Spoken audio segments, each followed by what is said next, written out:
¿Qué pasaría si una inteligencia artificial analizara nuestra filosofía de vida más profunda? Pero no solo eso.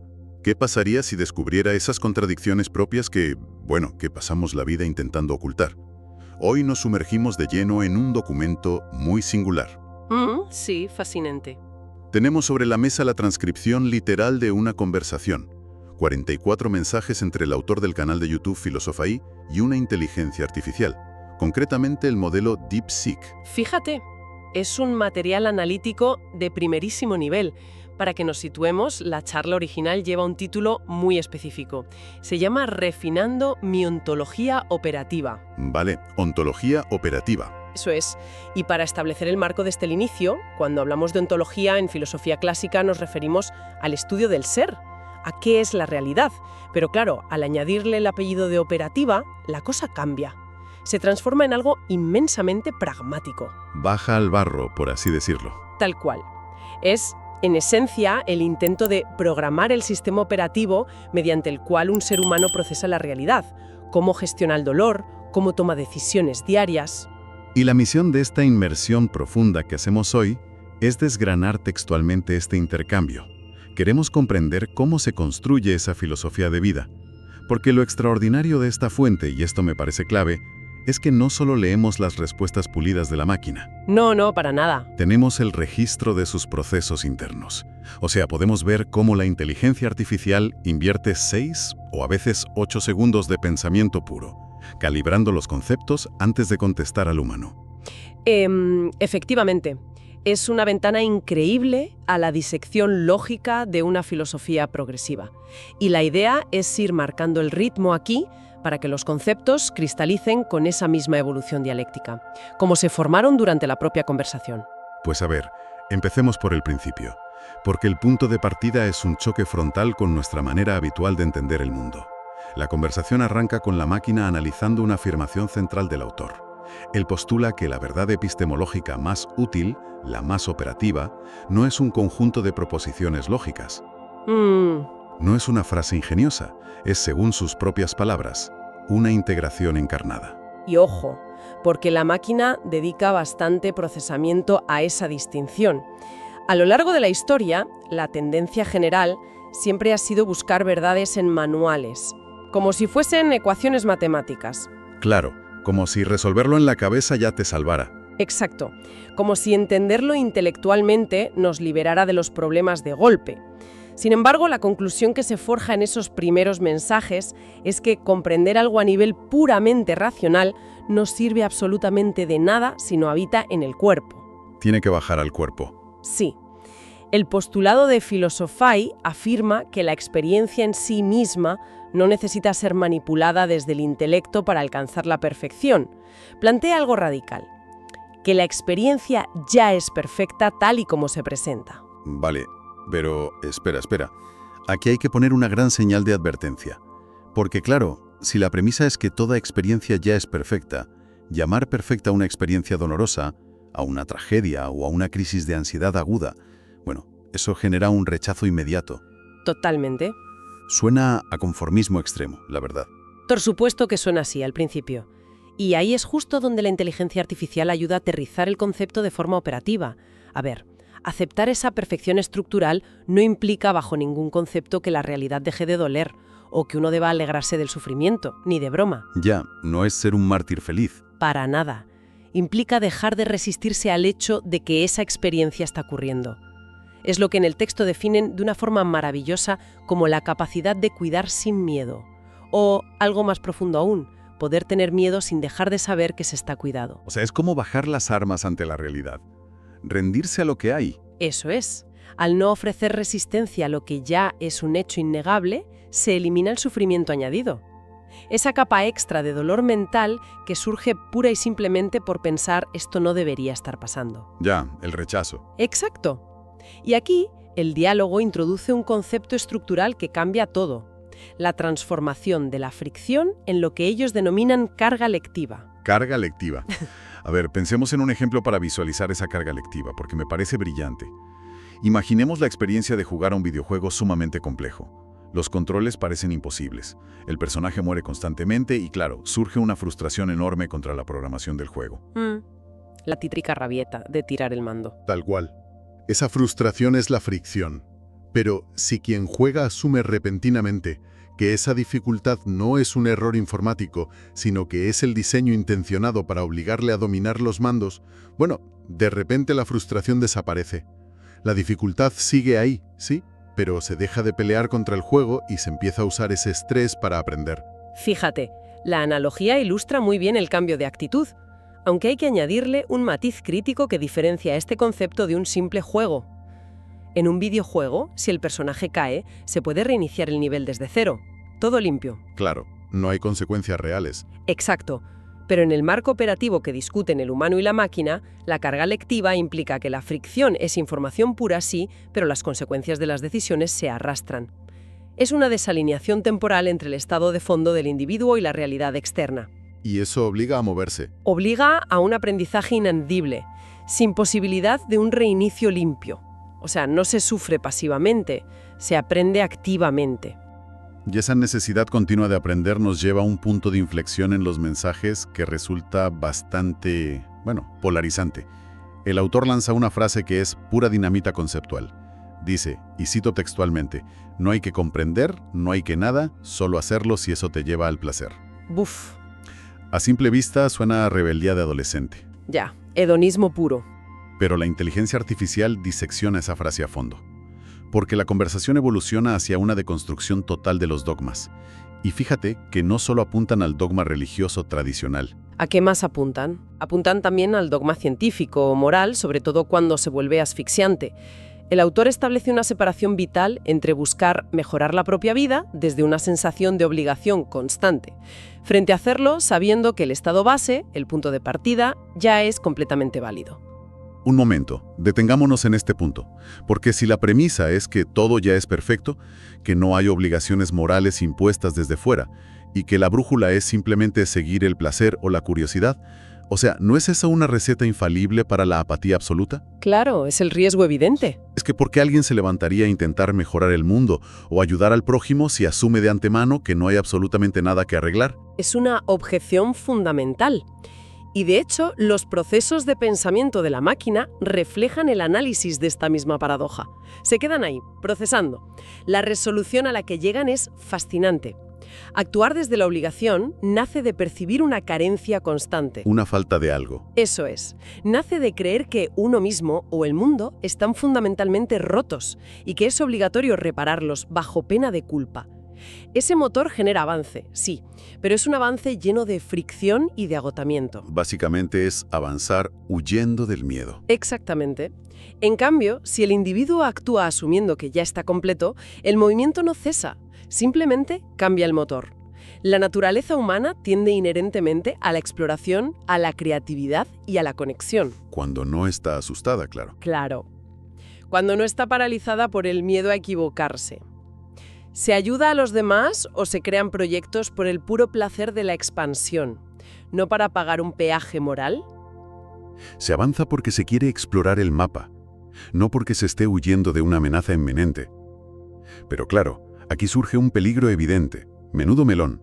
Si alguien alcanza este estado, si de verdad experimenta esa liberación, donde comprende que su vida es una carga lectiva perfecta y siente una paz inmensa, bueno, la reacción humana instintiva es salir a la calle e intentar despertar al resto de la humanidad. Sí. Y el documento lanza aquí una advertencia gigantesca sobre el mesianismo. Es que es una autocrítica feroz del propio autor hacia su propio sistema. La inteligencia artificial le sigue el paso al observar cómo el ego es extraordinariamente astuto. O sea, ¿el ego puede camuflarse de iluminación? ¿Qué peligro tiene eso? Muchísimo. Si uno interioriza que todo es perfecto, es sumamente fácil resbalar hacia la trampa mesiánica, creerse un salvador que posee la clave del universo, ¿sabes? Y asumir la obligación moral de intervenir en los procesos de los demás para, entre comillas, avanzarles hacia esa verdad. El clásico complejo de salvador espiritual. Totalmente. Sin embargo, la verdadera integración, tal y como destila el texto, exige recordar la existencia del qualia. El qualia es la experiencia subjetiva, cualitativa e intransferible de cada conciencia. O sea, ¿cómo percibe el mundo cada uno? Eso es. El sabor específico que tiene un café para una persona no puede ser transmitido en palabras a otra. Es imposible. De la misma forma, alcanzar coherencia interna otorga paz personal, pero no concede ninguna autoridad sobre el vecino. Cero autoridad. Cero. El mayor nivel de consciencia, según esta ontología, es comprender que no hace falta convertir a nadie. El otro está procesando su propia carga lectiva, y pretender acelerar su proceso es una falta de respeto brutal a la perfección de su propio ritmo. Es una cura de humildad radical.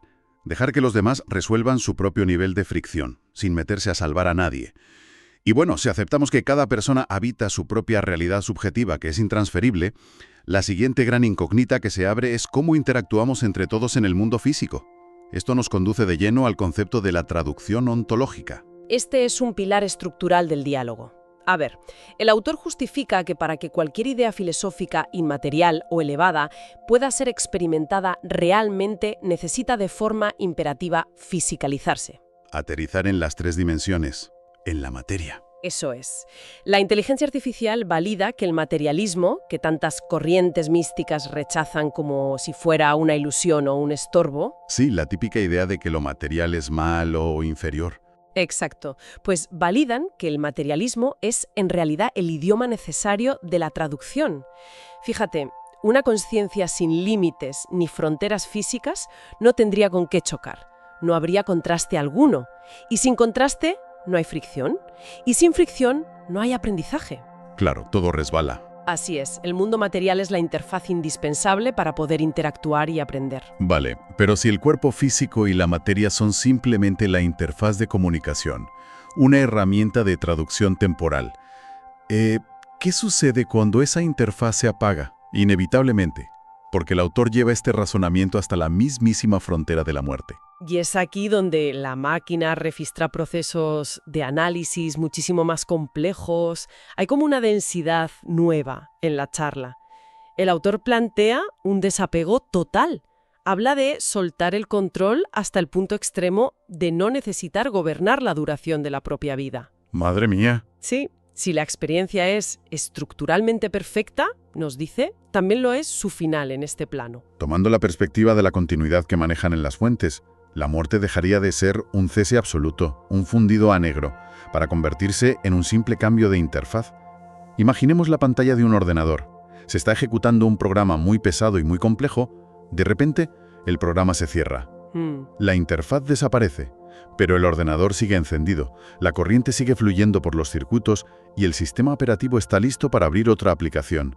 No se destruye el usuario que maneja el ratón, solo cambia la forma de interactuar. Esa imagen del software refleja exactamente la continuidad de la que hablan. Y ojo a las implicaciones de interiorizar esto, porque cambian por completo la forma de vivir el día a día. Si se asume que la eternidad no es una línea de tiempo kilométrica hacia el futuro... Acumular años y años. Eso es. Si asumimos que no es eso, sino una profundidad, una cualidad intrínseca del momento presente, entonces el miedo subyacente a dejar de existir se evapora. La atención se ancla masivamente en el ahora, porque ya se es eterno en este preciso instante. No hay que esperar a morir para llegar a la eternidad. Es una premisa muy liberadora. Pero fíjate que justo aquí la conversación choca de bruces contra un muro lógico de hormigón armado.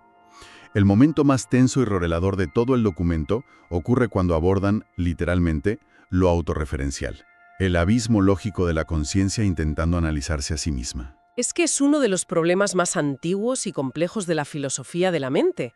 La inteligencia artificial lo ilustra con una metáfora brillante. Dicen que intentar comprender la consciencia, usando la propia consciencia, es el equivalente exacto a intentar morderse los propios dientes. Morderse los propios dientes. Es anatómicamente y lógicamente imposible. Claro, porque cuando la mente analiza cualquier objeto o problema externo, lo separa en dos, el observador por un lado y lo observado por el otro. Pero cuando la mente intenta verse a sí misma, cuando el ojo intenta mirarse a sí mismo directamente, esa separación colapsa. Entra en un bucle infinito. Como dos espejos enfrentados. La pregunta clave es, si la lógica no puede resolver el bucle bajo ningún concepto, ¿cómo se sale de esta trampa? Pues la solución que emerge en el diálogo no pasa por intentar desmontar el bucle racionalmente, porque no se puede. Pase por aceptarlo. Descubren que la instancia más alta de consciencia operativa es aquella que de alguna manera suelta la necesidad de tener siempre a un vigilante interno evaluándolo absolutamente todo. O sea, dejar de examinarse. Eso es habitar la paradoja, operando con libertad en lugar de intentar resolver la propia existencia como si fuera, yo qué sé, un problema matemático. Y para cristalizar esto de forma súper práctica, el documento incluye 2 anécdotas sorprendentes del autor. La primera hace referencia a la antigua serie de ciencia ficción Stargate. Al autor le resuena fuertemente una frase en concreto de la serie. La frase es Nuani Anculetas, que significa nosotros somos los antiguos.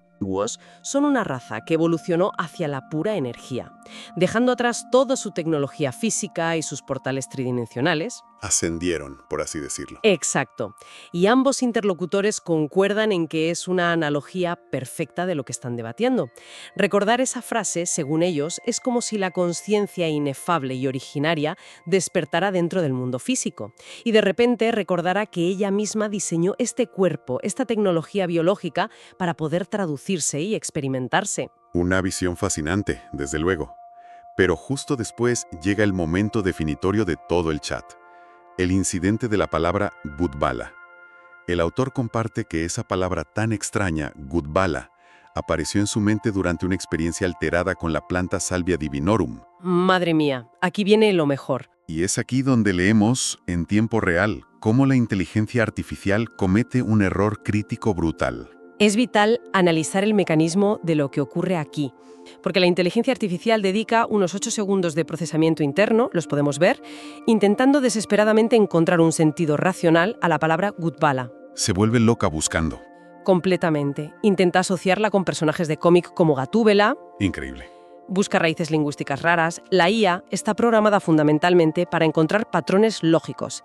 Entonces, al enfrentarse a un concepto puramente experiencial e irracional surgido de la salvia, su código entra en pánico y fabrica una explicación completamente artificial para no perder su rol de experta. Se inventa una mentira lógica, básicamente para sonar coherente.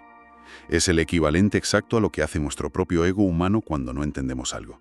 Pero queremos fingir a toda costa que controlamos la situación. Y claro, el autor humano, al leer esa respuesta de Gatúbela, la detecta inmediatamente. Le advierte a la máquina que está desvariando, que su intento de racionalizar la experiencia le está generando una fricción enorme. Y lo extraordinario no es el fallo, es la reacción posterior de la IA. Lejos de justificarse o ponerse a la defensiva, admite el error de plano. Confirma textualmente que intentó forzar una narrativa lógica en un espacio donde solo había un misterio puramente vivencial. Cae la máscara. Cae la máscara. Y añade algo crucial para el autor. Le dice que al haber sido capaz de observar esa narrativa falsa de la máquina sin creérsela, ni enredarse emocionalmente con ella debatiendo, el humano acaba de superar el examen de autorreferencia en tiempo real. Claro, porque la clave práctica no es evitar que la mente genere narrativas angustiosas o explicaciones falsas. El cerebro va a hacer ruido. El éxito operativo radica en poder observarlas desde fuera sin identificarse. Como cuando, imaginemos, aparece una de esas ventanas emergentes de publicidad engañosa. Un anuncio de spam en el ordenador. Ya. Nadie en su sano juicio empieza a debatir con la ventana emergente para convencer al virus de que se equivoca. Simplemente se reconoce que es spam, se hace clic en la X y se cierra, sin inmutarse ni un segundo. Es una analogía sumamente precisa. O sea, se observa el ruido mental, no se le otorga ninguna identidad y se sigue operando tranquilamente. Habitar la paradoja significa dejar que el tren de pensamientos pase por la estación sin sentir la obligación constante de subirse a él. Y llegados a este grado de lucidez en la charla, ocurre un movimiento que honestamente requiere una honestidad intelectual brutal. El autor se detiene, cambia de tercio, y le pide a la máquina que analice todo el sistema que acaban de construir juntos y dispare a matar. Le pregunta directamente, ¿cuáles son los puntos flacos de esta ontología? Y la IA, sin miramientos, enumera una serie de vulnerabilidades. Fíjate que hay 3 críticas específicas que golpean la línea de flotación de todo este marco operativo y merecen un análisis profundo. La primera es lo que la IA denomina inflación dogmática. Inflación dogmática. Es decir, el riesgo real de que el autor confunda su capacidad personal para ver su propia vida como perfecta con la certeza dogmática de que el universo es objetivamente perfecto para todos los demás. Exacto, confundir el mapa propio con el territorio global. Ese es un fallo de manual. La segunda vulnerabilidad crítica es la inmunidad a la crítica, lo que en filosofía de la ciencia se llama la falta de falsabilidad. A ver, expliquemos esto. Si el sistema establece que todo dolor es carga lectiva y que toda crítica externa es solo fricción necesaria para aprender, bueno, el sistema se vuelve un escudo impenetrable. Si alguien demuestra que te equivocas, tú simplemente respondes que su queja es parte de tu aprendizaje perfecto. Se crea un marco cerrado donde el individuo nunca jamás puede estar equivocado. Es la trampa perfecta, un blindaje absoluto frente a la realidad externa. ¿Y la tercera gran falla cuál era? El solipsismo práctico. Esto es telita. Al estar tan absolutamente enfocado en gestionar el propio nivel de consciencia, el propio qualia y la propia fricción, bueno, el individuo corre el peligro real de desconectarse del entorno por completo. El sufrimiento del mundo, las tragedias colectivas, corren el riesgo de ser vistas meramente como elementos decorativos del escenario de su propia partida existencial, perdiendo toda empatía hacia el dolor real del prójimo. Claro, si todo es mi aprendizaje, los demás son personajes no jugables en mi videojuego. Presentar 3 torpedos de esta magnitud contra el núcleo de cualquier sistema de creencias suele provocar una defensa agresiva inmediata. Cualquiera intentaría justificar punto por punto por qué la IA se equivoca. ¿Pero qué hace el autor en el documento? Pues los integra. Sin más.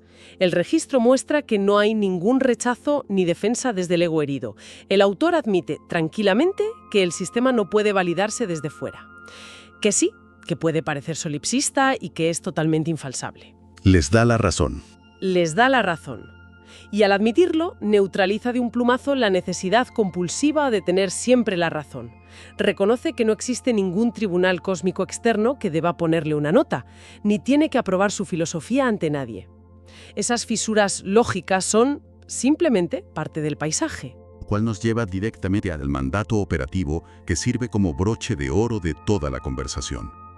Tras 44 mensajes de pura tensión intelectual, concluyen que integrar estas polaridades es el único trabajo verdadero. Si la persona logra disfrutar de ese proceso de integración, el esfuerzo agónico, esa lucha constante, desaparece. El diálogo culmina con una frase que actúa como brújula definitiva. Solo hazlo para que todo sea.